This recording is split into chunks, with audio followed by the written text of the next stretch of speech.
नमस्कार दोस्तों, आप देख रहे हैं हमारा YouTube चैनल आश्चर्यजनक किंतु सत्य। इस पर हम सत्य कहानियाँ सुनाते हैं। बाबा नीम करोली महाराज की अनंत अमृत गाथाएं आप तक पहुंचाते हैं। आप श्रवण कर उसका आनंद लेते हैं। कुछ ऐसे तथ्य होते हैं जिन्हें आप जानते हैं, कुछ ऐसे तथ्य होते हैं जिन्हें आप नहीं जानते। ये कहानी अमेरिका से जुड़ी हुई है।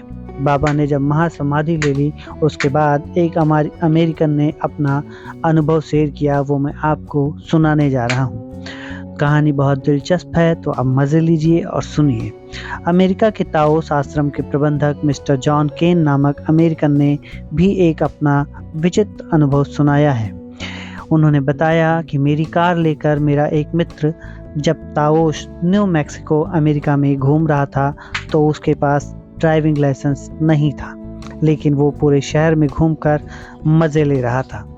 तभी ट्रैफिक पुलिस ने उसे अजीब तरह से गाड़ी चलाते देखकर रोक लिया। जब उसे पुलिस ने रोका और उससे ड्राइविंग लाइसेंस मांगा तो उसने इनकार कर दिया। उसने कहा कि मेरे पास ड्राइविंग लाइसेंस नहीं है।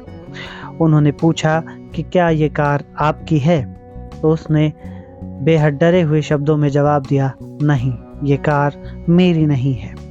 उन्होंने फिर पूछा, ये कार फिर किसकी है जिसे आप लेकर यूं सड़कों पर फर्राटा भर रहे हैं? उसने डरे सहमे आवाज में बताया कि ये मेरे दोस्त जॉन केन की गाड़ी है। तब पुलिस अफसर जॉन केन की तलाश में निकल पड़े और तलाश करते करते ताओस आश्रम पहुंच गए।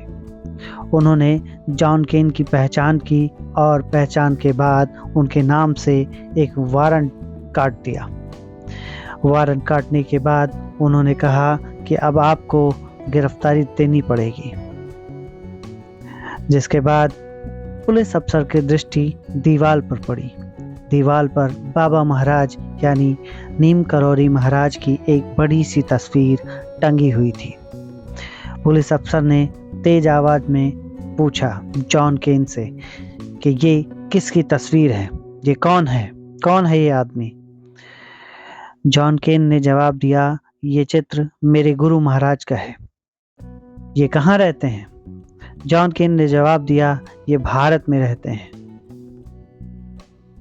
पुलिस अफसर भौचक्का सा रह गया, क्योंकि कुछ ही दिन पहले उसने बाबा महाराज को अमेरिका की सड़कों पर घूमते हुए देखा था। उसने यह अनुभव जॉन केन से शेयर किया और कहा, ऐसा कैसे संभव है कि यह व्यक्ति भारत में रहता है?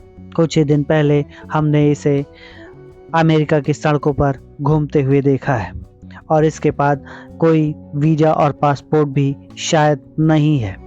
जब हम लोग इसे पकड़ने का प्रयास करते हैं तो ये गाहे बगाहे अदृश्य हो जाता है।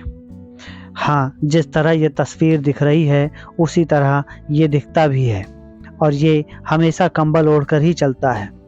हमें कभी न कभी किसी न किसी चौराहे पर ये दिख जाता है, लेकिन जैसे ही हम इसे पकड़ने का प्रयास करते हैं ये अदृश्य हो जाता है।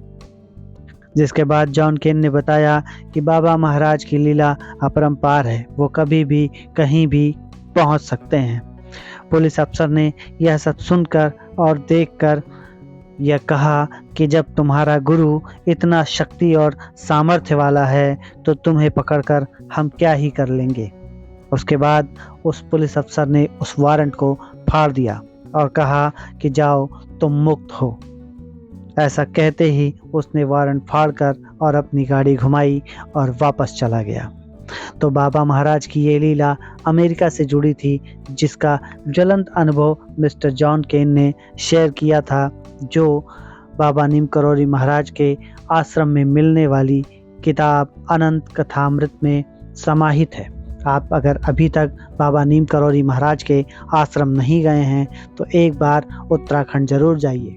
नैनीताल जिले में पड़ने वाला बाबा नीम करोली महाराज का आश्रम उन तमाम हारे और थके लोगों का सहारा है जो ये सोचते हैं कि अब जीवन में कुछ भी नहीं बचा है, क्योंकि स्टीव जॉब्स, मार्क जुकरबर्ग जैसे आज जो मिलियन और ट्रिलियन में कमाने वाले लोग हैं वह भी बाबा महाराज के दरबार में मत्था टेक चुके हैं। तो एक बार वहाँ हाजिरी ज़रूर लगाएं। इस कहानी अगर आपको अच्छी लगी है तो हमारे चैनल को सब्सक्राइब कीजिए और इस कहानी को शेयर कर दीजिए, अपने अभिन्न मित्रों तक पहुंचाइए, जिससे बाबा महाराज की गाथाएं संपूर्ण ब्रह्मांड में पहुंचती रहें। नमस्कार।